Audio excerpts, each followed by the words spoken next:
하나님께서 우리에게 주시는 말씀을 통해서 큰 은혜 받는 시간 될 수 있게 되길 바랍니다. 오늘은 죄와 벌이라는 제목으로 하나님 말씀 증거하겠습니다. 사실은 이 말씀 제목은 제가 어디서 따온 거죠. 아주 유명한 소설 죄와 벌에서 저도 이 제목을 따왔는데, 시인으로 더 잘 알려진 사람이 하나 있는데 프랑스의 빅토르 위고라고 하는 사람입니다. 빅토르 위고 들어보셨어요? 잘 모르겠는데 그의 작품은 아실 거예요. 레 미제라블이라고 하는 작품이죠. 레 미제라블이 굉장히 유명합니다. 왜냐하면 뮤지컬로 나왔고요, 영화로도 나왔고 또 연극으로도 여러 번 나왔기 때문에 사람들이 레 미제라블은 잘 알고 있어요. 레 미제라블도 잘 모르시겠다 하면은 그 안에 남자 주인공 이름을 들으면은 아실 거예요. 남자 주인공의 이름은 장발장입니다. 그러실 줄 알았어요. 장발장이라고 하는 사람이에요. 그런데 장발장은 굉장히 가난한 사람입니다. 어느 정도로 가난했냐면 식구들의 생계를 위해서 빵을 훔치게 돼요. 빵을 훔치다가 잡히는 바람에 감옥에서 19년형을 선고받게 돼요. 19년을 감옥에서 지내야 했습니다.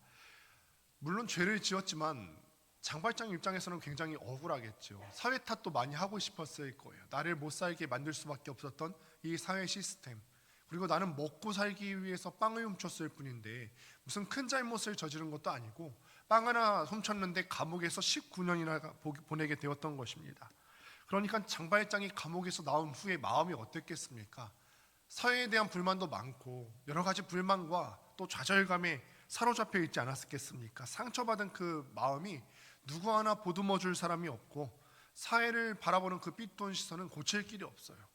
그대로 살아간다면 이 장발장은 앞으로도 계속해서 비극적인 인생을 살 수밖에 없을 거예요. 그런데 이런 장발장이요, 이 소설을 보면은 인생의 전환점을 맞이하게 됩니다. 성당에 들어가게 되는데 오갈 데 없는 미리엘이라고 하는 신부를 만나게 되는데 그의 도움을 받습니다. 그런데 도움을 받았는데 은혜를 받았으면 갚아야 되는데 그는 오히려 그렇게 하지 않고 그곳에 들어갔다가 은으로 된 값비싼 물건을 훔쳐가다가 도주하다가 그만 잡혀버리고 말았어요. 차가운 겨울밤 시골 성당의 그 미리엘이라고 하는 신부가 성당에서 청소를 하고 있는데 경찰들이 한 남루한 사람을 잡아 끌고서 그 앞에 꼴립니다. 신부님은 불암자의 얼굴을 가만 보니까 낯이 익어요. 그 사람은 바로 자기가 어쩌냐에 그를 따뜻하게 데려다가 먹이고 입히고 재웠던 장발장이라는 사람이었었죠. 자신이 저녁 식사를 대접하고 그렇게 배려해 주었던 그 불황자 장발장이었습니다. 그런데 그 경찰들이 남자의 배능을 열어보니까 성당에서 쓰이는 은촛대가 들어있는 거예요. 경찰은 신부님에게 이렇게 묻습니다. 신부님, 이 사람이 성당의 은촛대를 갖고 있는 것이 수상해서 체포했습니다. 자기 말로는 신부님이 선물한 거라고 하던데 이런 말도 안 되는 거짓말이 어디 있습니까? 그러자 이 신부가 조금 더 당황하지 않고 이렇게 얘기합니다. 맞습니다. 그 은촛대는 제가 장발장이라고 하는 사람에게 선물한 거예요. 그런데 이 사람 이상하네요. 내가 은쟁반도 같이 가져가라고 얘기했는데 은쟁반은 안 가져가고 은촛대만 가져갔다고 이렇게 얘기를 하는 거예요. 아무렇지도 않게 또 은촛대, 은쟁반까지 내어주는 이 신부님의 모습에 경찰들은 미심쩍은 얼굴이지만 그대로 돌아갈 수밖에 없었던 그런 상황입니다. 경찰들이 다 가고 난 후에 분위기가 어땠을까요? 단 둘이 남았죠. 미리엘 신부님과 또 장발장이라고 하는 두 사람이 딱 남았는데 장발장이 그 신부님 앞에서 무릎을 꿇고 눈물을 흘리며 사죄합니다. 사실 남자는 이 신부님에게 많은 호의를 받았음에도 불구하고 은촛대를 훔쳐서 달아난 거죠. 신부님이 준 게 아니에요. 그런데 이 신부님은 이 장발장의 죄를 덮어주기 위해서 내가 그 은촛대를 주었을 뿐만 아니라 은쟁반까지도 주려고 한 건데 이 사람이 안 갖고 간 착한 사람이다, 거짓말로 둘러댔던 것이죠. 신부님은 울면서 사죄하는 장발장을 향해서 빙그레 웃으면서 또 은쟁반까지도 그의 가방에 넣어주었습니다. 이 사건 이후로 장발장의 인생이 바뀌었어요. 빵 하나 훔친 것 때문에 19년 동안의 감옥에서 보냈는데, 그래서 사회에 대한 여러 가지 불평과 불만이 많았는데 자기 아픈 마음을 누구도 보듬어 줄 사람이 없을 것 같았는데 이 한 사람의 따뜻한 사랑을 받고 난 이후에 장발장의 인생이 완전히 바뀌게 되었다는 것입니다. 제가 이 말씀을 드리는 이유는 바로 이 이야기가 오늘 본문에 나오는 죄 지은 다윗과 하나님의 이야기가 아닐까 싶습니다. 나아가 우리와 하나님의 이야기가 아닐까요? 우리는 끊임없이 하나님의 호의를 입습니다. 날마다 하나님의 베풀어 주시는 은혜를 날마다 입으며 살아가요. 그런데 우리는 하나님께 그 은혜를 갚으며 살기보다는 오히려 은혜보다는 하나님께 날마다 실망감을 안겨드리고 하나님을 날마다 거절하고 거역하며 살아가는 사람들입니다. 큰 은혜를 입고 살아가지만 여전히 그 은혜를 베푼 하나님을 위해서 살아가기보다는 자기 자신만을 위해 삽니다. 단 하루도 내 죄성이 드러나지 않는 날이 없어요. 하루만이라도 하나님 말씀에 순종해서 순전하고 온전하게 살면 얼마나 기쁘겠습니까마는 우리는 단 하루도 우리의 죄성이 드러나지 않은 날이 없습니다. 본문에 나오는 다윗이 그 증거예요. 우리의 용서함, 우리의 배은망덕함에도 불구하고 자비로우신 하나님께서는 우리를 그래도 끊임없이 용서하신다는 거예요. 나는 하나님의 은혜도 모르고 날마다 배은망덕하지만 단 하루도 우리의 죄성을 드러내지 않는 날이 없을 정도로 참 무참한 죄인이지만 하나님께서는 그런 우리를 사랑하고 계신다. 오늘 본문에 나오는 다윗의 이야기를 통해서 그 하나님의 사랑을 조금 더 면밀하게 살펴볼 수 있게 되기를 바랍니다. 오늘 12장은요, 나단이 다윗을 책망하고 또 다윗이 회개하는 모습인데 전체적인 내용의 이해를 위해서 이 전장의 11장부터 우리가 살펴볼 필요가 있습니다. 11장에 보시면요, 밧세바라고 하는 한 여인에 대해서 나오고 있습니다. 다윗의 전체 인생 가운데 다윗의 인생에서 빼놓을 수 없는 인물이 둘이 있습니다. 하나는 누구일까요? 골리앗이라고 하는 인물이죠. 또 하나는 밧세바입니다. 그런데 골리앗과 밧세바의 겉모습은 극과 극이에요. 골리앗은 추하게 생긴 아주 거대한 거인이었던 반면에 밧세바는 누가 봤을 때도 아름답고 온화한 여인이었습니다. 골리앗은 이스라엘을 압제하는 악한 압제자의 모습으로 등장하고 있지만 밧세바는 오히려 다윗에 의해서 희생된 순진한 희생자예요. 이렇게 골리앗과 밧세바는 서로 다른 성격과 외모를 지녔지만 두 사람이 다윗의 인생에서 차지하는 위치는 비슷합니다. 두 사람의 공통점이 있는데 그 공통점은 무엇이냐면 두 사람 다 다윗의 인생을 테스트했다는 거예요. 외모는 달랐고요, 성격은 달랐지만 두 사람 다 다윗의 인생에서 갖고 있는 위치는 다윗을 테스트하는 인물들이었다. 거인과 여인은 서로 대조적인 시점에서 다윗의 인생에 개입합니다. 다윗이 골리앗과 맞설 때에는 다윗의 위치가 어땠죠? 그는 가능성은 있었지만 왕도 아니었고요, 유명하지도 않았고 한 어린 소년에 불과했어요. 무명한 데다가 검증되지도 않은 인물이었죠. 그러나 밧세바를 만났을 때는 다윗은 이미 왕이었고요, 성숙했고 강한 사람이었고 그 나라에서 제일 유명한 사람이 되어 있었습니다. 또 첫 번째 사건에서 골리앗과의 사건에서는요, 다윗은 골리앗을 물리친 승자로 기록이 되지만 두 번째 밧세바와의 사건에서는 밧세바를 통한 유혹이 있을 때 그 유혹을 이기지 못한 패배자로 기록이 되고 있습니다. 어쨌든 우리는 이 두 이야기를 통해서 다윗의 삶에 개입하시는 하나님의 뜻을 발견하게 된다는 것입니다. 오늘 말씀으로 또 이어지는 말씀을 계속해서 보게 되면 요압이 암몬 족속과 전쟁을 계속해서 재개하게 되는데 다윗의 군대는 암몬 족속을 요격하기 위해서 출정합니다. 그런데 여러분, 다윗의 상황을 한번 잘 보세요. 예전에는 다윗이 전쟁을 벌이면 진두지휘에서 앞장서서 싸웠어요. 항상 그 긴장감을 늦추지 않고 살았습니다. 그런데 오늘 말씀을 보니까요, 자신의 군대는 출정을 했는데 다윗은 출정하지 않고 궁전에 홀로 남아있네요. 그 무렵 그는 왕으로서의 입지를 굳힌 터라 굳이 전투를 통해서 자신의 입지를 굳힐 필요가 없기도 하겠죠. 그러나 자신들의 백성들과 함께 참전하지도 않고 일선의 뒤로 물러나 있는 다윗의 모습을 볼 때 우리는 불길한 예감이 들어요. 뭔가 이렇게 나태한 모습이 있을 때 유혹이 틈타는 것은 아닐까? 실제 우리의 삶도 그렇죠. 우리가 어떤 치열한 전투 중에 있을 때 가장 전면부에 나서서 치열하게 전투할 때는 유혹이 우리 삶 가운데 들어오기가 굉장히 어려워요. 그러나 우리가 나태할 때, 일선에 서서 전투하고 있지 않을 때, 뒤에 물러나서 게으르고 나태하게 있을 때 유혹과 죄악은 우리의 삶을 침투하기 십상이죠. 성경에 있는 우리도 속으로 질문해 보게 됩니다. 이제 다윗이 입지도 튼튼해졌겠다, 배가 부르니까 조금 나태해졌나? 영혼이 조금 느슨해진 건 아닌가? 아니나 다를까 사건이 터지게 돼요. 다윗이 그의 군대들과 함께 일선에 나가지 않고 궁전에 머물러서 머뭇거리고 있을 때 사건이 터지죠. 어느 날 오후 다윗이 왕궁 옥상을 거닐다가 목욕하고 있는 한 여인을 바라보게 됩니다. 성경에 보니까 심히 아름다웠다라고 기록해요. 다윗은 사람을 보내서 그녀를 데려와서 동침했고 동침한 후에 그녀를 다시 집으로 돌려보냈습니다. 이 일이 있은 지 2달이 채 못 되어서 밧세바는 자기의 임신한 것을 다윗에게 알려오죠.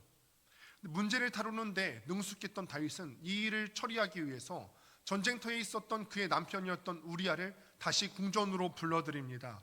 그리고는 며칠간 휴가를 주게 되는데 다윗의 속셈은 이거였죠. 휴가를 받은 우리아가 그의 집으로 가서 아내와 동침하게 되면 그 뱃속에 잉태했던 아들이 자녀가 자기의 씌인 것은 아무도 모르게 되겠지. 죄를 덮을 수 있을 것이라 생각했어요. 그러나 우리아는요, 충직한 군인이었기 때문에 이를 거부해요. 내 부하들이 아직 전쟁터에 있는데 내가 나만 홀로 어찌 가서 집에서 편히 쉴 수 있겠는가 거부합니다. 다윗이 그러자 그를 전선으로 돌려보낸 후에 요압에게 명령해서 우리아를 죽게 만들어 버리죠. 또 밧세바는요, 죽은 남편을 애도하는 기간이 끝나고 다윗에게 들어가서 그의 아내가 되는 사건입니다. 이것이 다윗이 저지른 죄예요. 참 너무나 충격적이지 않습니까? 우리는 이런 다윗의 모습에 익숙하지 않아요. 우리가 다윗이라고 하면은 참 믿음이 투철한 자, 뭔가 믿음의 본이 되는 사람, 하나님 보시기에 합한 사람, 이렇게 알려져 있는데 다윗이 이런 끔찍한 죄를 지은 거예요. 처음에는 일시적인 음탕한 마음이 있었어요. 그는 나태했고요, 궁전에 거닐다가 한 목욕하는 여인을 시각적으로 바라봤고요, 음란한 마음이 한 번 들었는데요, 거기서 시작된 일이 끝이지 않고 성범죄와 살인으로 이어지게 되었다는 거예요. 극악한 죄로 발전했습니다. 대부분의 죄가 그렇듯 다윗의 죄도 서서히 그리고 은밀히 진행됩니다. 모든 죄는요, 그런 특성을 갖고 있죠. 자기 생명을 자기가 주장하고요, 다른 사람들의 생명까지도 내가 통제하고 싶은 마음에서 죄가 시작이 되어집니다. 자기가 스스로 신이 되고 싶은 거죠. 신의 자리에 올라가서, 주인의 자리에 올라가서 모든 것을 다 다스리고 싶어하는 그런 욕구가 있어요. 11장에서 다윗은요, 스스로 자기가 인생의 주인이 되는 모습이고요, 오늘 본문 12장에서는 나단 선지자가 책망했을 때 깨닫고 스스로 그 주인의 자리에서 내려오는 모습을 볼 수가 있어요. 11장에서 보내다라고 하는 단어를 한번 주목해 보실 겁니다. 보내다. 저는 굉장히 졸릴 때입니다. 정신을 바짝 차리셔야 돼요. 마지막 예배라고 그랬어요. 마지막이 아름다워야 다 아름다운 거예요. 보내다라고 하는 단어들이 11장에서 굉장히 많이 등장하고 있는데 11장 1절에 보면은 다윗이 요압을 보내요.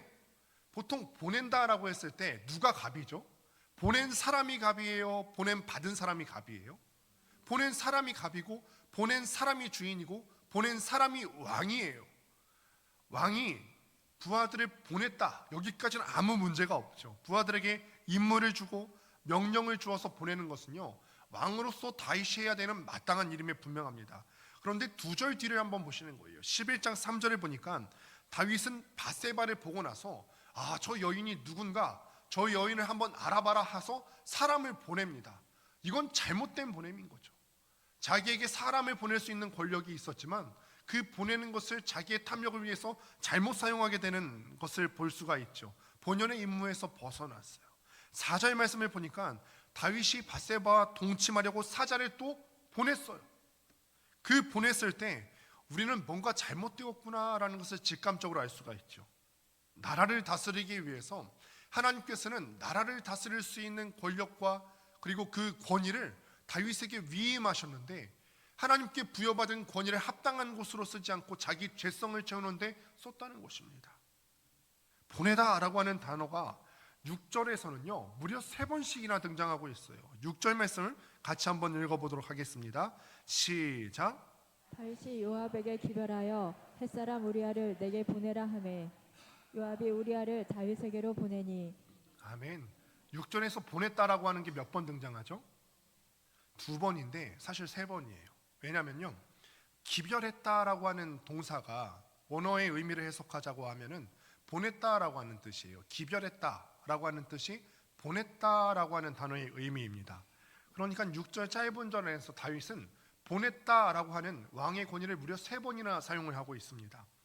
다윗의 몸 안에서는요, 지금 권력을 쓰고자 하는 아드레날린이 분비하고 있어요. 막 일어나고 있습니다. 지금 다윗을 말릴 수 있는 사람은 아무것도 없어 보여요. 왕의 자리에 있고요, 이미 유명한 사람이었고요, 모든 사람들이 다 자신의 말을 따라요. 심지어 왕의 권력을 지금 남용하고 있음에도 불구하고 여기에 대해서 아무도 제지할 수 있는 사람이 없어 보입니다. 그는 우리아 편에 편지를 써서 요압에게 보냈습니다. 그렇게 해서 살인을 저지르고 은폐 공작을 마무리한 뒤에 다윗은 바세바에게 두 번째 사람을 보내어서 그녀와 결혼합니다. 아까도 말했듯이요, 죄라는 것이 그런 특성을 갖고 있어요. 모든 죄는요, 자기 생명, 자기 인생을 자기가 주관하고자 했던 욕망에서 비롯이 되어집니다. 다른 사람을 통제하고 싶고요, 나를 통제할 뿐만 아니라 저 사람의 인생까지도 내가 주관하고 싶고 내 의지대로 따르게 만들고 싶어하는 그런 욕망에서 비롯되어지고 싶어요. 아담과 하와가 범죄한 동기도 그렇죠. 그 이후로 오늘날 우리에 이르기까지 죄를 짓고 사는 모습들이 다 비슷해요. 하나님 없이 살고 싶어요. 하나님 없이 내 마음대로 하고 싶은 대로 다 하고 살면 얼마나 좋을까. 우리 인생에서 하나님이 없이 산다고 한번 생각해 보십시오. 어떨까요?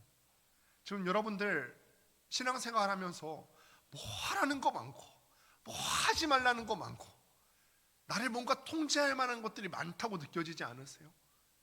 하나님의 뜻이 이렇대. 하나님은 우리에게 이걸 원하시고 이거는 원치 않으시고, 그런데 그 하나님이 없다 생각해 보십시오. 한편으로는 편하다 이렇게 생각드시지 않으시겠어요? 누구도 터치하거나 견제하실 분이 없어요. 자기 본능에 따라서 하고 싶은 대로 다 하는 거예요. 이게 죄의 속성이라는 것입니다. 예전에 한 청년이 예수를 믿은 지 얼마 안 된 지체가 저한테 이런 말을 한 적이 있어요. 목사님, 저는 가끔 예수 믿게 되어서 너무 힘들어요. 예수 믿기 전에는 죄가 뭔지도 몰랐고 이거를 하면 되는지 안 되는지조차 기준도 없었고 그냥 자기가 하고 싶은 거 있으면 하고 하기 싫은 거 있으면 안 했으면 됐는데 편하게 자기 마음대로 하면 됐는데 예수님을 믿으니까 그 하나님의 명령에 순종하며 따라야 되니까 하지 말라는 것도 많고 해야 될 것도 많고 자기 삶이 계속해서 뭔가 눌린다는 거예요. 예수 믿은 게 후회된다니 깜짝 놀라서 이유를 물었더니 대답하는 거죠. 이전에는 죄 지어도 마음에 거리낄 것 없이 죄 짓고도 마음이 편안했는데 예수를 믿고 난 뒤에 말씀을 보면서 그렇게 살면 안 되는 걸 아니까 불편해서 견딜 수가 없다. 사실은 이게 참 회개이고 이게 참 기도인 줄로 믿습니다. 말씀을 받았을 때 불편해야 되죠. 내 마음대로 살고 싶은 대로 다 사는 거 아니고 말씀 받을 때 죄 지은 것 때문에 불편하셔야 되는 거예요. 이전에 스스로 주인 되었던 그 자리를 주님께 내어드리는 거예요. 내가 주인이었을 때는 내가 뭔가 하고자 했을 때 제지할 것이 없었어요. 그런데 이제는 제지받는 삶으로 들어가는 것이죠. 아이러니하게도 이스라엘은 원래부터 왕이 존재한 나라였어요. 이스라엘 사람들이 이웃 나라들을 보고 이웃 나라들은 다 왕이 있잖아요. 그러니 우리에게도 왕을 주십시오 라고 요청하기 전에도 이스라엘은 이미 왕이 있던 나라예요. 이스라엘은 이전부터 하나님이 왕이시고 하나님이 주인 되신 나라였습니다. 왕의 제도가 있기 전 사사기에 보면은 이런 표현이 자주 나오게 되는데, 그때 이스라엘에 왕이 없으므로 사람이 각기 자기의 소견에 옳은 대로 행하였더라. 왕이 없으므로 모순적인 거죠. 사사기를 기록한 저자가 하나님의 말씀에 불순종하고 자기 마음대로 사는 이스라엘 백성들을 신랄하게 비난하는 거예요. 너희한테 진짜 왕이 없더냐? 왕이 있는데 지금 네 마음대로 사는 거잖아. 왕이 있다는 사실을 너희 마음대로 무시하고 왕의 말에 따르지 않고 네 마음대로 사는 모습 너희 보이지 않아? 사사기 시대에 이스라엘에 왕이 없었습니까? 왕의 제도만 없었을 뿐이지 처음부터 영원까지 이스라엘의 절대자는 하나님이시지 않습니까? 다윗이 살던 시대에도요, 이 사실은 변함이 없습니다. 비록 다윗이 인간 왕, 그 시스템적인 왕으로는 통치하고 있었지만 그는 위임받아서 하나님의 권한을 위임받아서 통치하시는 것이지 절대적인 왕이 아니에요. 오직 하나님만이 참 주인 되십니다. 그리고 오늘 본문에서는 하나님께서 당신만이 오직 왕이시고 주인이라는 사실을 여실히 드러내고 계세요. 다윗은 사무엘하 11장 27절에서 그 사건이 끝난 줄만 알았어요. 이렇게 기록합니다. 그 장례를 마침에 다윗이 사람을 보내 그를 왕궁으로 데려오니 그가 그의 아내가 되어 그에게 아들을 낳으니라. 끝까지 왕행세를 하죠. 사람을 보내서. 여기서 자기의 범죄가 은폐되고 남편이었던 우리아가 죽었으니까 자기의 죄가 발각되지 않으리라 생각했을 것입니다. 자기는 계속해서 사람을 보내는 권력을 남용하면서 끝까지 주인의 자리에 있을 줄 알았을 겁니다. 그런데 이야기가 끝나지 않습니다. 사무엘하 11장 27절 하반절과 12장 1절을 보면 이렇게 기록합니다. 화면을 보시고 함께 읽습니다. 시작. 다윗이 행한 그 일이 여호와 보시기에 악하였더라. 여호와께서 나단을 다윗에게 보내시니. 아멘. 사무엘하 11장에서 다윗이 사람을 보내는 행위를 통해서 자기의 주인됨을 증명하고 나타내를 싶어했다면 오늘 사무엘하 12장에서는 하나님은 나단 선지자를 보냄으로 그 주인의 자리가 원래 누구의 것인지를 명확하게 드러내세요. 하나님께로부터 보냄을 받은 나단은 천천히 사냥감에 접근하기 시작하죠. 나단은 꾸밈없는 단순한 이야기를 하나 들려주게 돼요. 그게 오늘 본문의 이야기예요. 한 부자가 있었어요. 근데 부자에게 어떤 귀한 사람이 찾아왔는데 그 손님을 대접하려고 하는데 원래는 자기가 부자니까 자기가 갖고 있었던 수많은 양떼 중에서 하나를 잡아서 대접하면 되잖아요. 그런데 이 부자가 구두쇠였나 봐요. 그래서 자기 양떼 중에서 한 마리를 잡는 것이 아니라 가난하고 양 한 마리밖에 없는 그 양을 애지중지하고 있는 그 사람의 양을 빼앗아다가 손님을 접대합니다. 이야기에 빠져든 다윗은 그 부자의 잔인함에 격분해서 자기도 모르는 사이에 자기 스스로 의로운 재판관이 되어서 그 부자에게 사형을 선고합니다. 본문 12장 5절과 6절의 내용이 바로 그런 내용이죠. 아, 그런 사람이 어디 있어? 이렇게 잔인무도한 사람이 있나?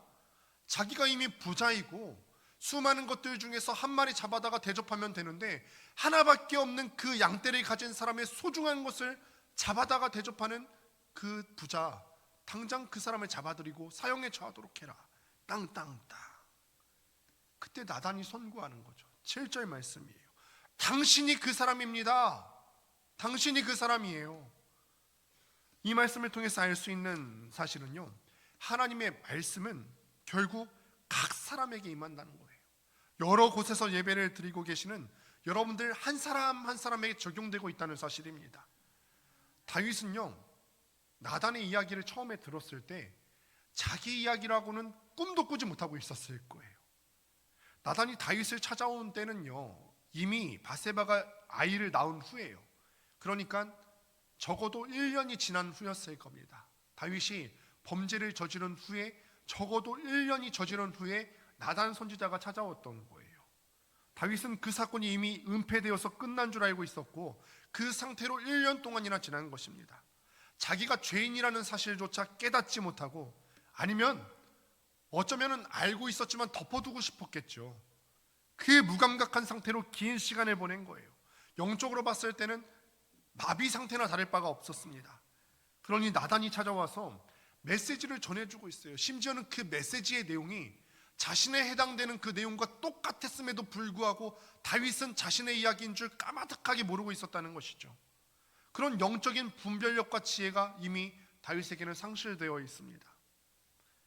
여러분들은 어떠세요? 강단에서 선포되는 이야기가, 말씀이 내 이야기로 받아들여지고 계십니까?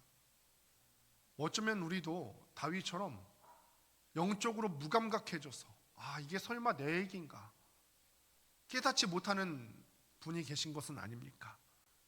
우리는 혹시 예배의 자리에 나오면서 앞에서 강단에서 선포되는 말씀을 통해서 TV 토크쇼 듣듯이 나랑 상관없는 이야기로 듣고 계신 것은 아니세요? 하나님의 말씀은 우리가 기억해야 될 것은, 하나님의 말씀은 결코 일반적인구나, 나랑 상관없는 추상적인 진리가 아니에요.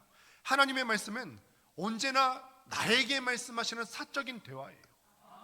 그러니 오늘 시간에 말씀을 받으실 때에도 강단에서 말씀하시는 것은 전체에게 대상으로 얘기하는 것이 아니라 나에게 말씀하시는 하나님의 사적인 대화다. 나에게 하나님께서는 오늘도 말씀하시기를 원하고 계시는구나. 나의 이야기로 받을 수 있게 되기를 간절히 소망합니다. 다윗도 나단의 이야기를 무감각하게 듣고 있었을 겁니다. 그러다가 당신이 바로 그 사람입니다 라고 하는 청천벽력 같은 소리에 정신이 번쩍 들었어요. 그리고 다윗이 뭐라 대답하는 줄 아십니까? 13절 말씀을 같이 또 한번 읽겠습니다. 시작. 다윗이 나단에게 이르되 내가 여호와께 죄를 범하였노라 하매 나단이 다윗에게 말하되 여호와께서도 당신의 죄를 사하셨나니 당신이 죽지 아니하려니와. 아멘. 그는 더 이상 자신이 주인 양, 권력이 자기에게 있는 것인 양 허세를 부리지 않았어요. 여전히 자기가 주인이라고, 내가 누군가를 보낼 수 있는 위치에 있는 사람이라고 더 이상 그렇게 허세를 부리지 않았습니다. 하나님의 말씀이 그에게 선포되자마자 그는 엎드려서 하나님 앞에 회개했죠. 아시다시피 저에게는 동생이 하나 있어요. 그런데 저는 어렸을 때 동생과 같이 자라오면서 이해가 안 되는 부분이 하나가 있는 거예요. 가끔 둘이 장난을 치다가 놀다가 좀 장난이 격해지면 부모님께 혼이 나는데, 근데 그럴 때 보면은 동생은 잠깐 혼나는데 저는 길게 혼나는 거예요. 이해가 안 가는 거예요. 왜 그럴까? 왜 그럴까? 나중에 이유를 물어봤더니 부모님께서 말씀하시기를 동생은요, 혼날 때가 오면은 엉덩이에 매가 닿기도 전에 잘못했다고 했대요. 근데 저는 그렇게 잘못했다 저도 마음으로는 있었겠죠. 마음으로는 있었겠는데, 그런데 저는 늘 우기다가 2대, 3대 맞을 것도 10대가 되어서 돌아오는 경우, 우리가 한 배에서 나온 자녀들이라 할지라도 그런 자녀들이 있지 않습니까? 어떤 자녀는 뭐 잘못했으면 잘못했어요 막 이러면은 때리던 것도 멈추게 되죠. 멈추게 돼요. 그래도 잘못했구나. 그런데 이런 자녀는 어떻죠? 내가 뭘 잘못했는데. 저는 그러진 않았어요. 여러분 갖다 생각하시면 안 됩니다. 자기 생각, 자기 고집이 포기가 안 되는 거죠. 그러니 다윗이 이런 면에서 보면은 참 대단하구나라는 마음이 들어요. 어떤 면에서 봤을 때 다윗은 백성의 리더잖아요. 체면이 있죠. 왕 아닙니까? 더군다나 자신이 저지른 죄가 얼마나 추악하고 또 더럽습니까? 완전히 은폐되었다고 생각했던 그 죄가 다시 한번 내가 이대로 회개하게 되면은 그거를 인정하는 것과 다를 바가 없을 텐데 내 체면은 뭐가 되나? 다윗은 이 생각을 하지 않았어요. 그래도 죄가 드러났을 때, 선지자를 통해 하나님의 말씀이 들려졌을 때 회개했다는 것, 이것이 바로 하나님께서 그를 높여주셨던 여러 가지 이유들 중에 하나가 아닐까 싶습니다. 혹자는 이렇게 말합니다. 죄를 고백하는 것은 자신을 형편없는 인간이라고 인정하는 것이다. 그런데 성도가 회개하는 것은 기쁜 일입니다. 내가 여호와께 죄를 범하였노라 라고 하는 말은 오히려 그의 삶이 나아질 수 있는 희망이 보인다는 것이죠. 이 고백이 하나님으로 충만하기 때문에 그렇습니다. 어거스틴이 말한 것으로 알려져 있는 라틴어 문장이 하나 있는데 펠릭스 쿨파라고 하는 말이 있습니다. 펠릭스 쿨파라고 하는 말이 한국어로 번역하게 되면 오 행복한 죄악이여 라는 뜻이에요. 오 행복한 죄악이여. 어떻게 죄악이 행복할 수 있을까요? 죄 짓는 거는 나쁜 거잖아요. 모순적으로 들리죠. 그런데 이 말이 뜻하는 바가 뭐냐면 자신의 죄를 깨닫고 고백할 때 우리는 비로소 우리의 죄를 인정하시고 용서하시고 은혜를 베푸시는 하나님을 인정할 수밖에 없게 된다는 이야기입니다. 그렇기 때문에 죄조차도 우리가 하나님을 만날 수 있는 통로로 사용되기 때문에 오 행복한 죄악이요, 죄조차도 행복할 수 있게 된다는 거죠. 성경을 통해서 볼 수 있는 하나님이 어떤 분이신지를 떠올릴 수 있게 되기를 바랍니다. 하나님은요 정말 전력을 다해서 우리를 구원하려 하시잖아요. 하나님의 전력을 다해서 우리를 용서하려고 하시잖아요.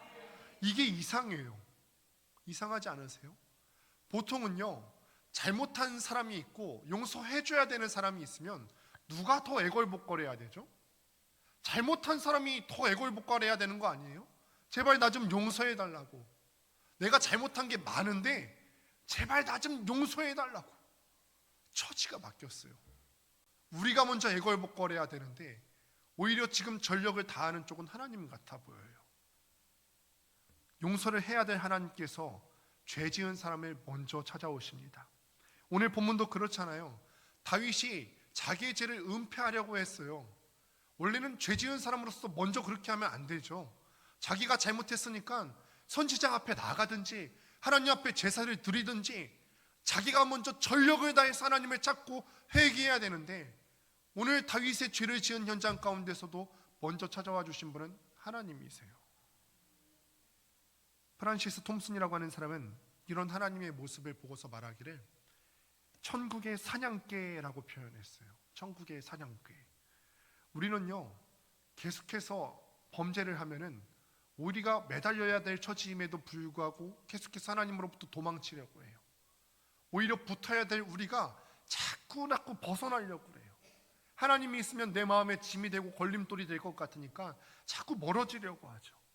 그럴 때마다 하나님께서는요, 마치 양을 찾는 사냥개처럼 끝까지 우리를 사랑하셔서 추적하신다는 거예요. 이런 하나님의 사랑이요, 다소로 가던 바울의 삶을 바꿔놓았고요, 어거스틴을 바꿨고요, C.S. 루이스를 바꿨고요, 오늘 본문의 다윗을 바꾸는 것이고요, 나아가서 오늘 이 말씀을 함께 보는 우리에게 찾아오시는 하나님이신 줄을 믿습니다. 추적하시는 하나님의 사랑이 다윗을 감동하게 하고 또 이 말씀을 보는 우리를 감동시키는 것입니다. 이런 하나님의 열정은, 찾아오시고 추적하시는 열정은요, 벌을 주는 것이 아니라 용서하시기 위함입니다. 우리는 이게 참 쉽게 이해가 되지 않습니다. 아니, 죄 지은 사람 쫓아다니는 건 벌 주기 위해서 그런 거 아니에요? 경찰이 도둑을 왜 쫓아다니죠? 용서하기 위해서 쫓아다니나요? 딱 잡았어요. 내가 너 용서하기 위해서 잡았어, 이렇게 안 하거든요.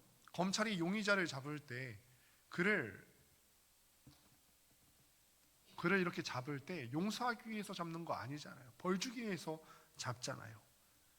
우리는 이 세상 원리에 너무나 익숙해져 있어서 하나님이 우리를 쫓으러 잡으러 오실 때 두려운 마음이 한편에 듭니다. 그러나 우리는 하나님이 우리를 용서하시기 위해서 찾아오신다는 사실을 꼭 기억할 수 있었으면 좋겠어요. 아담과 하와가 범죄하여서 숨었을 때 하나님께서 아담을 찾아오셨어요. 범죄하고 나서 먼저 자신을 드러내고 용서를 구해야 되는 아담과 하와가 숨었을 때, 점점 멀어지고 있을 때, 그때도 하나님께서는 먼저 찾아와 주셨죠. 아담아, 네가 어디 있느냐? 그리고는 그 즉시로 메시아를 약속해 주세요. 아담과 하와가 처음으로 범죄를 했던 장면이 창세기 3장에 나오는데, 하나님께서는 첫 메시아를 약속하신 장면이 창세기 3장 15절에 나오게 되죠. 그 즉시로 용서하시고 싶으셨다는 거예요. 범죄한 인류를 위해서 하나님께서는 예수님을 보내셔서 직접 그 많은 양들을 찾으셨어요.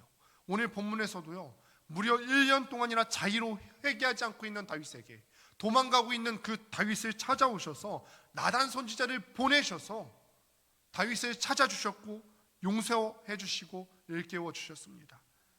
물론 그 죄에는 결과가 따르기 때문에 다윗은 그때 낳은 아들을 잃어버려야 했습니다. 그러나 하나님께서 다윗을 찾아오셨던 이유는 이게 끝이 아니라 용서하시기 위함입니다. 사랑하는 성도 여러분, 이것이 저와 우리들에게 힘이 되는 메시지가 되기를 바랍니다. 우리의 이기적인 욕망은 본문에 나오는 다윗의 욕망과 그것과 비교해서 전혀 다를 바가 없습니다. 나단이 다윗에게 한 책망이 있죠. 당신이 바로 그 사람입니다 라고 하는 호통은 그렇기 때문에 우리를 향한 호통이에요. 네가 바로 그 사람이다. 우리가 다른 죄인을 욕할 필요가 없고 우리가 하나님 앞에 처절하게 회개해야 되는 그 사람이다. 당신이 그 사람입니다. 당신이 하나님 앞에 죄인입니다. 어딜 숨려하고 어딜 감추려 하십니까? 하나님께서는 다 알고 찾아오신다는 말이에요. 그러나 여러분, 하나님께서는 여러분들을 용서해 주려고 찾아오셨다는 사실을 기억하시기를 바랍니다. 세상은 죄에 대한 대가로 벌을 주려 하지만, 그래서 죄와 벌이지만 하나님께서는 거기서 그치는 것이 아니라 사랑으로 용서해 주신다는 사실입니다. 그렇게 우리의 죄가 깨달아졌을 때 다윗과 같이 그 즉시로 회개하고 오히려 우리가 죄를 통해서, 회개를 통해서 하나님을 더욱더 깊이 깨달아 알 수 있게 되기를 주님의 이름으로 축원합니다.